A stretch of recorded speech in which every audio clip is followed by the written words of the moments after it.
All right, we're calling this work session of the Board of Public Utilities for March 4th to order. Roll call, please. Roll call. Cook. Aye. Haley. Wakes. Here. Mulvaney Henry. Here. Parker. Here. Bradley Lopez. Present. You have a quorum. Right, I'd entertain a motion to approve the agenda for tonight unless anyone has any amendments. Motion to approve. Second. Been moved and seconded. Roll call. Roll call. Cook. Aye. Wakes. Aye. Mulvaney Henry. Aye. Parker. Aye. Bradley Lopez. Aye. That motion carries.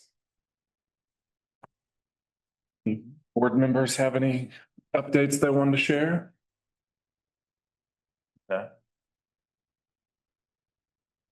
Food in my mouth.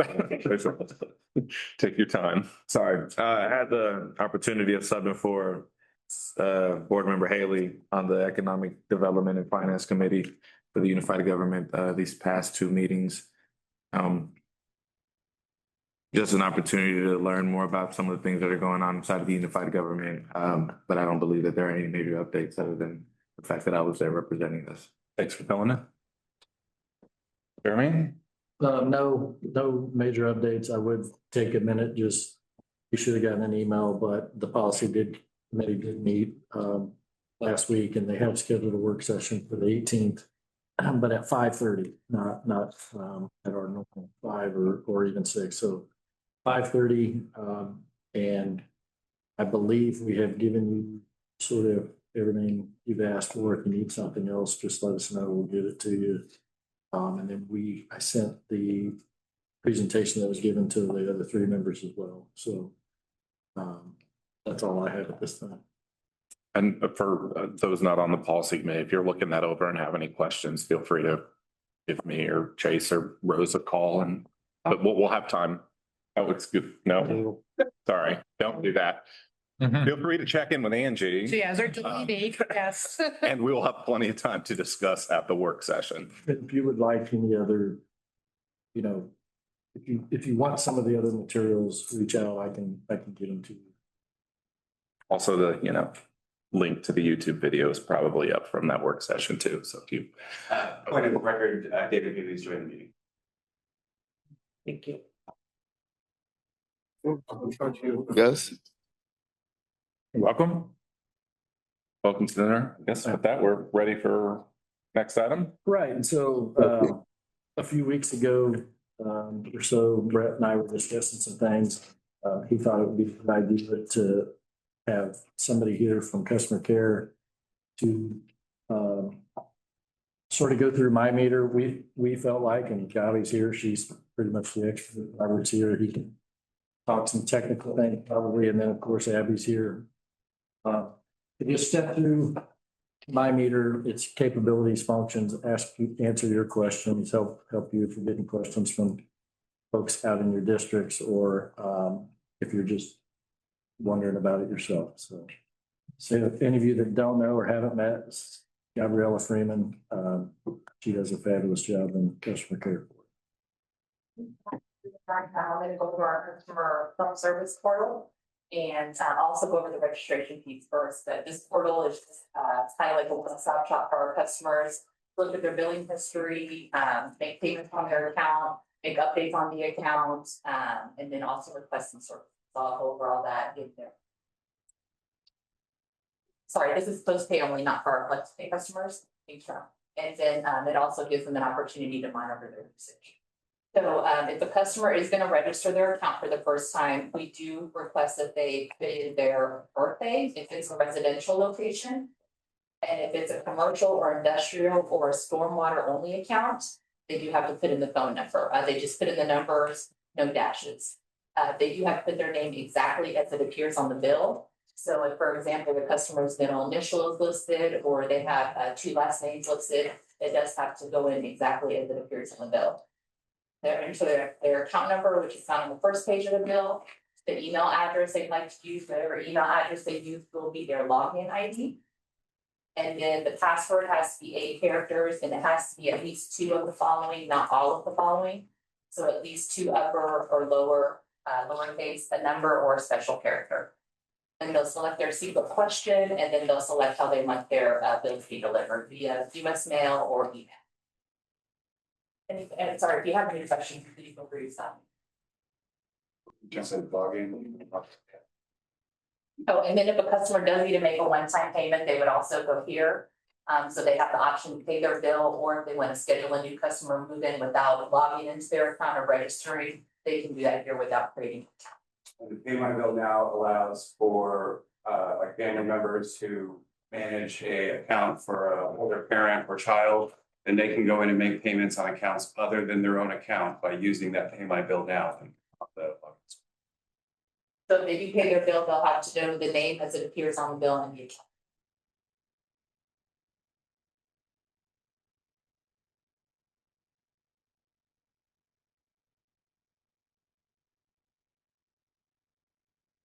Maybe if you're already registered, though, you can also go in and, if you know the account number. Yes. You can use Guest Pay even after you register. Thanks. Yes. Okay, so you'll see on the first page, it is just a quick snapshot of account details, so we'll list your account number, the name on the account, the property address. If it's somebody that has multiple addresses, for example, a landlord or somebody that's moved to a property and there's trying to sell the other property, you can hit select property and it'll let you select the account you want to look at. In this case, it's only one. If there's an amount due, it'll give it here with the due date. And then there's also these options up here to track your usage, see how weather affects your bills, or do start, stop, or transfer. These widgets are customizable, so if you click on them, it'll give you the option to view what you want to view. And then once you make the change, the next time you log in, that's on the dashboard or appear for you on the home screen. So then down here is the graph that allows customers to monitor their usage. You can see here from the side, you can select if you want to look at electric, your unmetered services, which are going to be the city fees for trash, sewer, stormwater, your water usage, or you can just look at it at the billing. Then over here, you can select if you want to look at dollars for consumptions. Most of our customers probably are going to relate to dollars easier than their consumption. And then you can look at your daily usage. If you're looking at electric, you can break it down to 15 or 30 or hourly intervals, weekly billing, and then the water is going to be just an hourly interval, and then daily, weekly, and billing. So then if you go to the chart, this one is going to be here by day. So if you hover on the chart, it'll tell you what the date is, your meter number, and then how much electricity was used this day. So in this case, it was $1.48. It has a temperature. So the first temperature that's listed 28, that's the low, 33 is the average, and then 38 is the high for that day.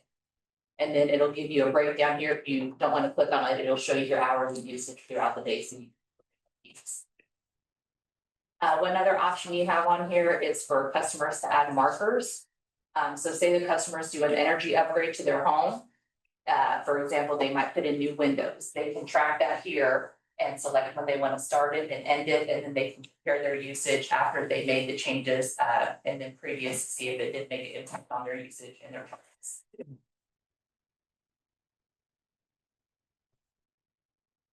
Does anybody have any questions on the first page? I just want to say thank you, because every time I click on any of those things, all those numbers just attack me. It's so intimidating. So hearing you present this, I hope that this is available online, just as you're presenting it for other folks in the community. It is available online. We also have the ability for the CSRs to impersonate the account while they're on a phone call with the customer. So if the customer gets stuck somewhere in my meter and can't get any further, they can call in the customer care, get a customer care rep on the phone. Care rep can log into the meter simultaneously and then the CSR and the customer are looking at the exact same information on the same screens, and they can help them navigate. Where, if someone wanted to, like Gary was saying, like see a tutorial of this or guide to this online, where would we direct them? I don't believe we have a MyMeter video on our bq.com website. We were talking about creating one, but that's still haven't gotten that. Thanks. Can the But CS, the rest that we can walk them. Sure. can the CSR, also walk through on the other website for those who pay daily? For FlexPay, yes. Okay, we can. awesome. Yes. Thank you. So the next section is the alert section. And this is where customers can add reminders and choose how they want to receive them. So we do have billing reminders. You can be notified if you have a new bill, you can be notified of your due date, if you become past due, that a payment was applied or a scheduled payment reminder. So if you click the add button, it has the option here to notify you when it's arrived, when it's due, it has an overdue payment, which options are at the top.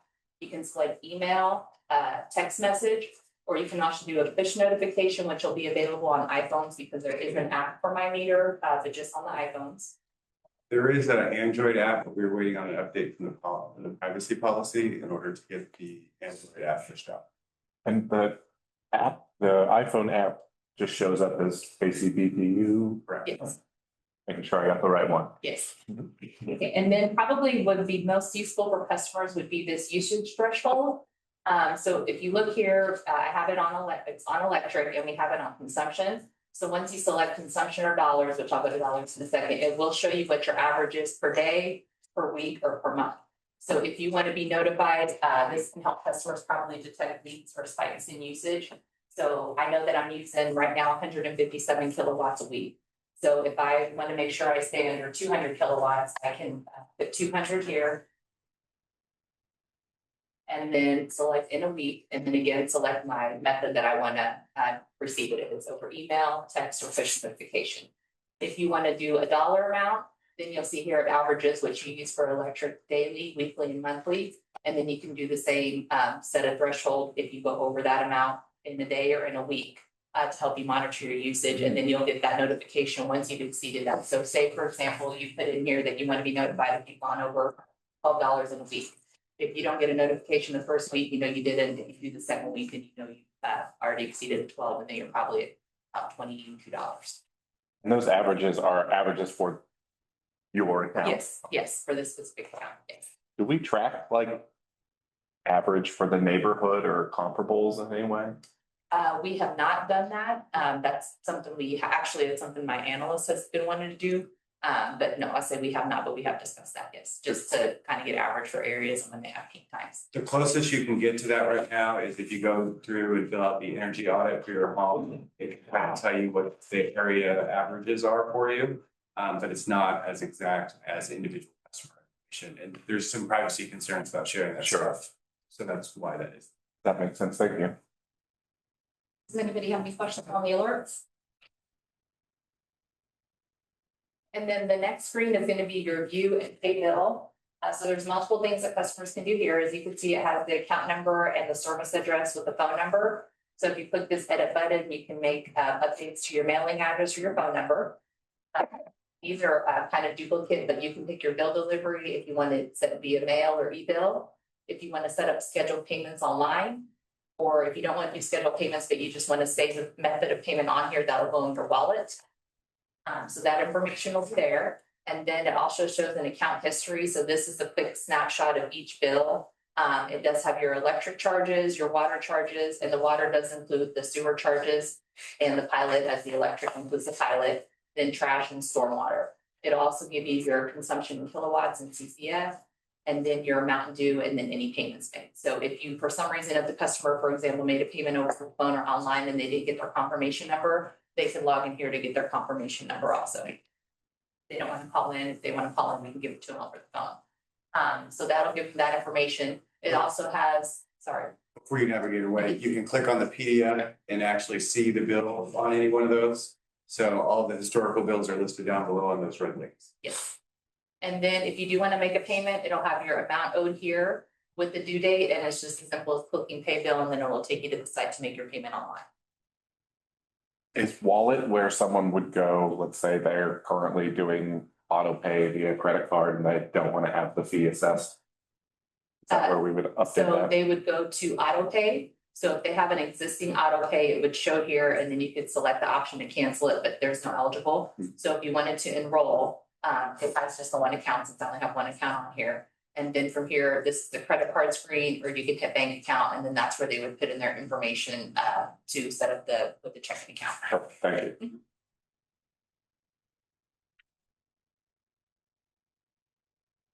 And then on the final screen, this is a user profile. Going back to the auto pay and adding the credit card or bank account, are you able to to put a notification that if you are or gonna use the credit card, that you will be assessed the 2%? So what's- We're working to add language to the payment screens, the guest payment screen and the billing history screen to let them know that all other payment methods other than Bank ACH are going to have a 2% fee assessed to them.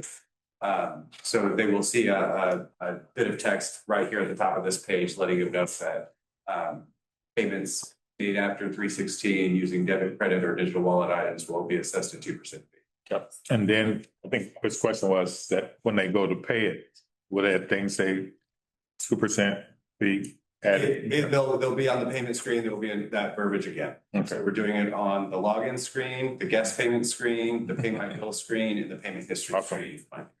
Thank you. Now, in FlexPay, we're not being as robust just because we've got a banner message up and we have something on the payment screen itself that we're going to add text to, but we can't add any verbiage to their payment history screen. It's a limitation of the application. Okay. And to add to that, customers who are currently on auto pay using their credit card, they received a text message this week letting them know that that fee was gonna be assessed on the 16th, and those that we don't have a text number for received a phone call. So they were notified specifically because they're on auto pay. Thank you.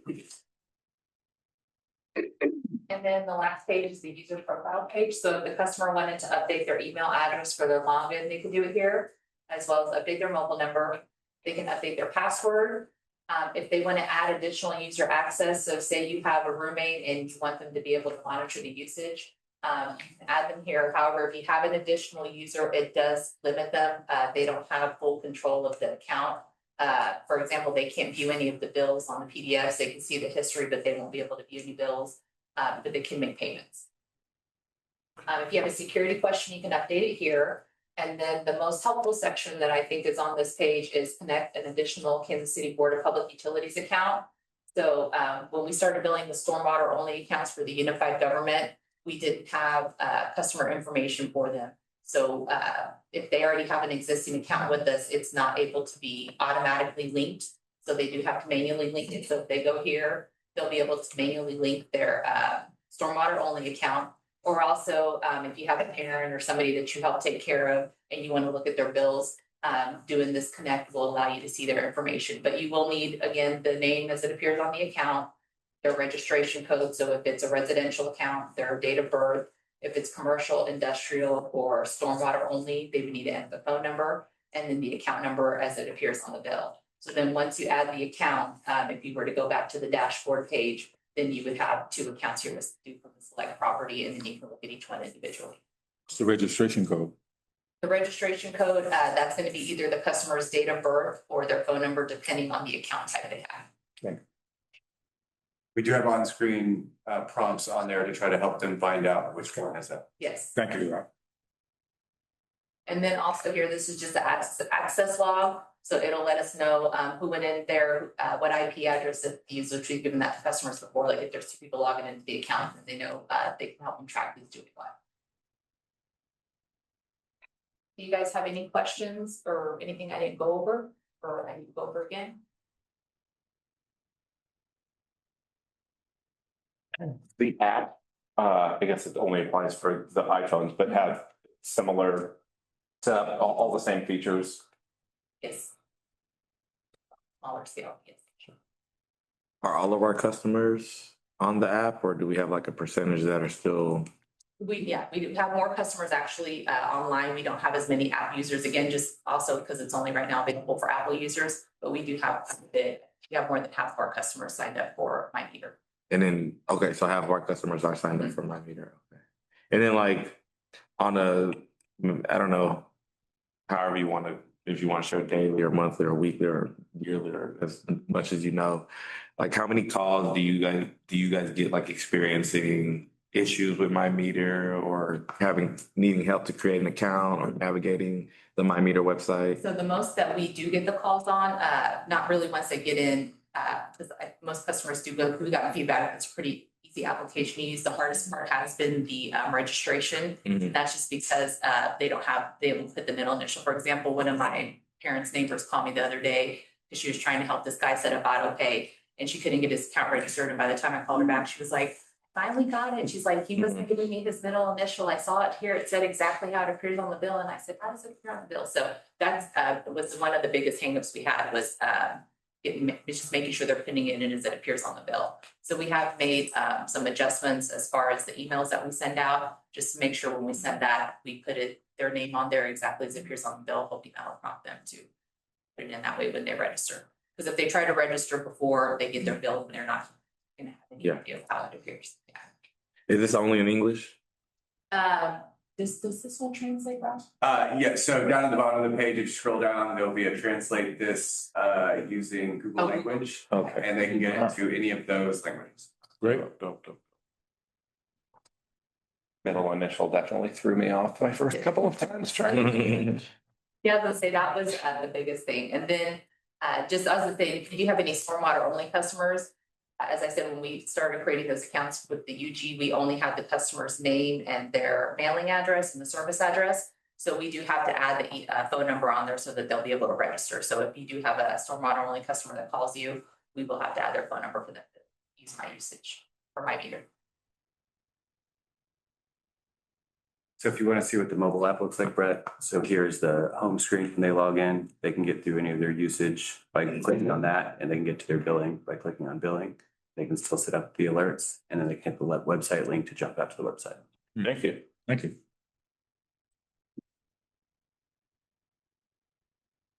So that's their login screen. There's the billing screen. That's their usage. Alerts. This last one will take them out to the actual website. So I have no excuse for not paying my bill when I have.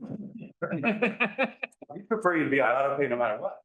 Robert, you said earlier about there potentially being an Android app. There is an Android app. Google objected to our privacy policy as it is currently posted on our portal, so we need to update our privacy policy and get Google to accept it, and then we can release the Android app. Thank you.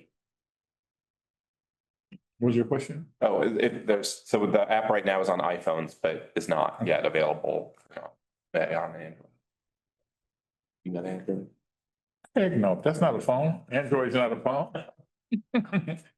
Yeah, Anybody have any other questions? thank you. Thank you. Maybe I can. Yeah.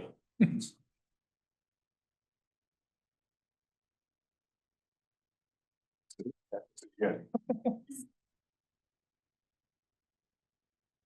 I think, the next item there, Brad, I'm not sure, we didn't have any prepared materials. I do have a copy of the rules of procedure, if you just kind of wanted to reference it, I'm sure you have Sure. it probably, but I think there was some, desire to discuss the comment section as the meeting structures have changed a little bit. Yeah, so I just wanted to revisit, last year we shifted from some comments before and then comments on the agenda at the end to now an extended period at the end.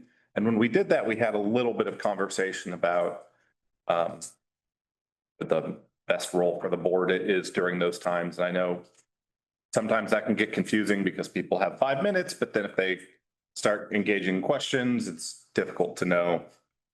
Is that their 5 minutes? Is that our time? Are we showing, perhaps are we answering some public members' questions, but not others? And Angie, if maybe on that piece, we could start with just sort of a refresher on Yes, from a yes. liability standpoint or making sure everyone is, regardless of the tone or topic, getting the same treatment. That's absolutely correct. The board needs to stay content neutral. So, you can't let positive comments spill over past 5 minutes or people who are making positive comments ask questions that you answer and then someone else say, no, we're not doing that. So it's best to stick to letting the public have their comment time and whatever the board decides that may be and when they decide it shall happen. And then not having that be a question and answer time,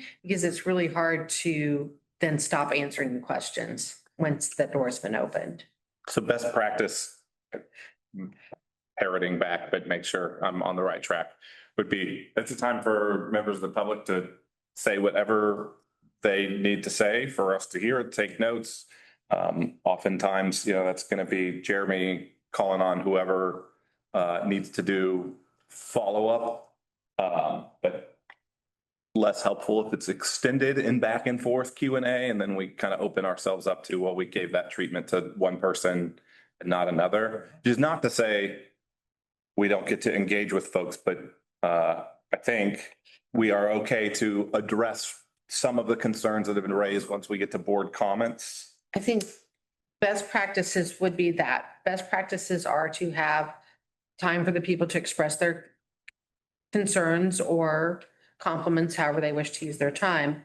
And then close that section if you want to have them talk to someone outside. If it's, say, a billing issue, at that point, you could direct them after they're done, customer service can speak with you now.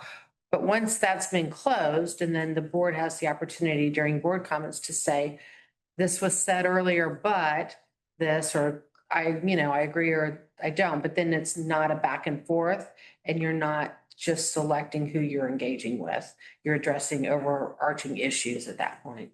And then after we adjourn, then there's obviously free to engage with folks and have extended conversations with members of the public as we're. Yes, as long as you don't do it in groups of, in a large group. If one of you wish to engage with a community member, certainly have that ability to after the meeting. And any questions? No, especially for newer folks, but it's honestly, was last time we had this update to our policy wasn't that long ago for Stevie and I as well, and or at least on the timing and do that. And now I'm one of the people who has to potentially cut it off when it hits the timer. Wanted to revisit that with everyone. It is difficult as a timekeeper. I say time, but if there has been back and forth, it's also hard and to be fair with that. Right. At what point is it their comment? What point is it a board member's comment or staff's comments?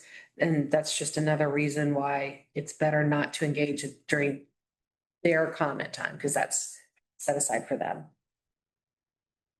And then Jeremy, as far as, staff response, you've been pretty good, but make sure we're not throwing undue things your way. But when folks wrap up, if there is a need to connect with customer care or have follow-up, or are we okay to just defer that sort of acknowledgement and follow up to you?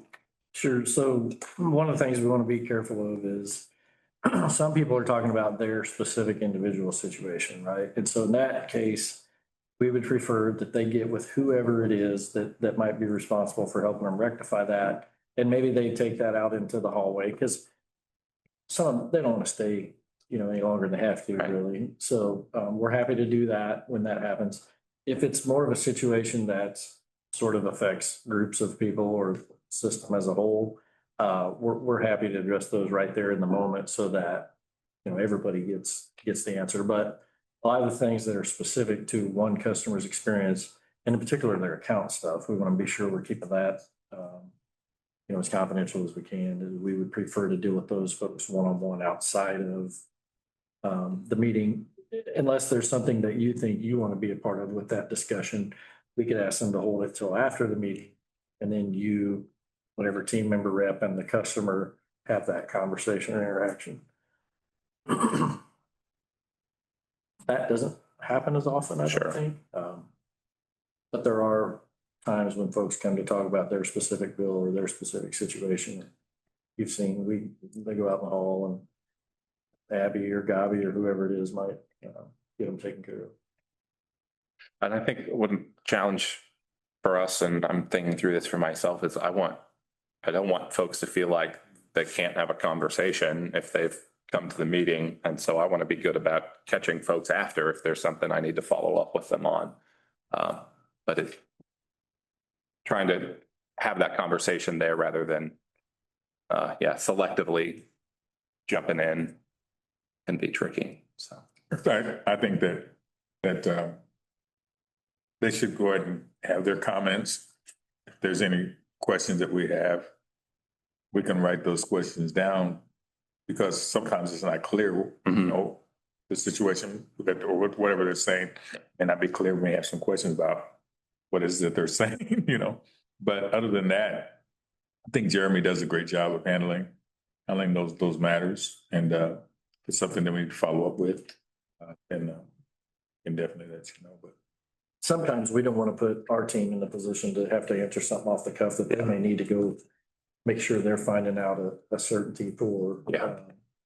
That, you know, it's just, number one, helps us get the right information to them without adding any frustration because we gave them something wrong and then we had to follow up with them again later. We gave them something that they went and acted on, it wasn't correct, so. I mean, sometimes, some of the things are pretty easy, they can squash immediately. Sometimes it's, hey, let me have your contact info, we'll run it down in the morning and get back with you. Angie, just thinking through for chairing the meetings, and if I'm gone, Stevie's chairing, if someone in there. You're not gonna be gone. I'll have perfect attendance this year. But if someone's in there 5 minutes and they're asking a question and sort of following up on that with the board, is there sort of a standard explain, like, am I allowed at that point to say, hey, here is the way we're handling that? Or do I turn to you or Jeremy on that? What I've heard previously is, or what I've heard in seminars is when they show the good example, so to speak, the board chair will say, this is your time. We will, you know, we are noting your questions, but this is your time to speak. And then, we can have someone get hold of you after the meeting, but this is your time Okay. to express your concerns. That's helpful. Because I don't want to just sit there in silence. If they're looking for an answer on the moment and then feel like, well, we just have 6 people up there, you know, ignoring them. So if I can give that redirect. When they sign up and then I keep track on that sheet, you know, what it is they asked, is there a question? Did they address one of you specifically? Do we need to provide them information back? And then I do the same thing when I ask Rob to present who's there electronically. So that's sort of my way of making sure that if there's things we need to get back, or if one of you ask a question about an issue that customer raises, I keep track of it that way and then follow up, Thursday if it's required. And then thinking through everyone getting the same treatment, if folks are going well beyond, your calling time.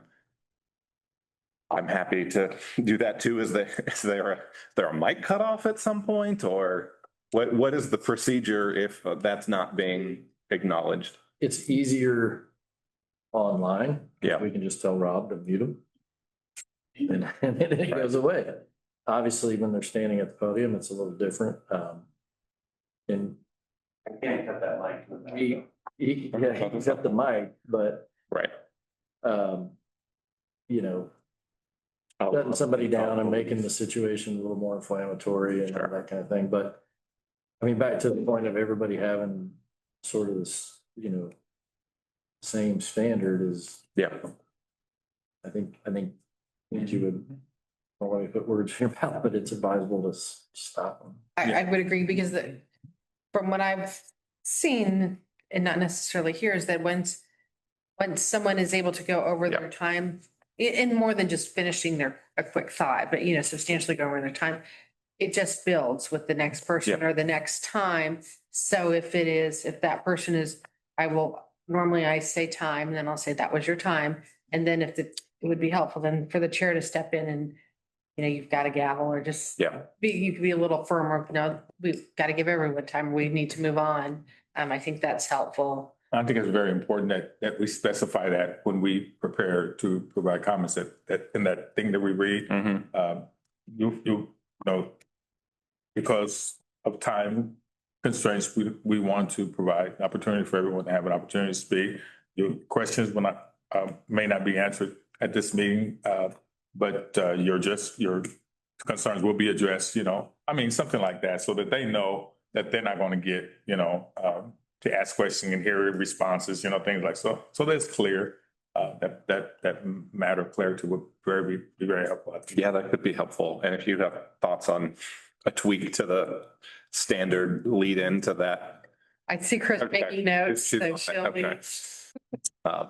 But I agree, Stevie. I think that's helpful just so that folks have a heads up and know, hey, this is just an attempt to treat everyone fairly, make sure they get their time, and then we can follow up with the information needed. It's ebbs and flows with the issues and, you know, obviously if we're in the middle of certain activities, you know, we get more interest than Sure. at other times. And sometimes that also drives how passionate or spirited the comments are. So what, I guess I keep thinking worst case scenario, like there's a group of protesters and they just don't want to get from the mic, like. What is that process like? Is that like? Oh, they security just be escorted by security out of the boardroom. And so there is a different, in your board rules of procedures, there is a different set of procedures for a group wishing to speak together versus what an individual, but Stevie's correct, is fortunately, we would have to say, please. And I don't think any of us here ever wants to have to do that. We have had to do it in the last couple of years. It was around the rate hearing time last, I believe, but we try to do our best if we get some kind of indication from security or, you know, if one of you know of a specific group going to be here or that things just have some kind of potential to get out of control, we'll ask more than just the one officer to be in the room. We have talked with security before about if things get completely out of hand, like super worst case scenario, how do we, you know, get you all out of the room? And we can do that. somewhere? We should do that in an executive session as discussion. Okay, but we've had those sort of preliminary plans and different things. Thank you. I wasn't trying to take it there, but. No, I mean, that's The security has always done a great job of de-escalating the situation when they've been involved. Okay, great. There's the people that you be giving birth to. No more discussion. Entertain a motion to adjourn. I so move. Okay. Been moved and seconded. Roll call.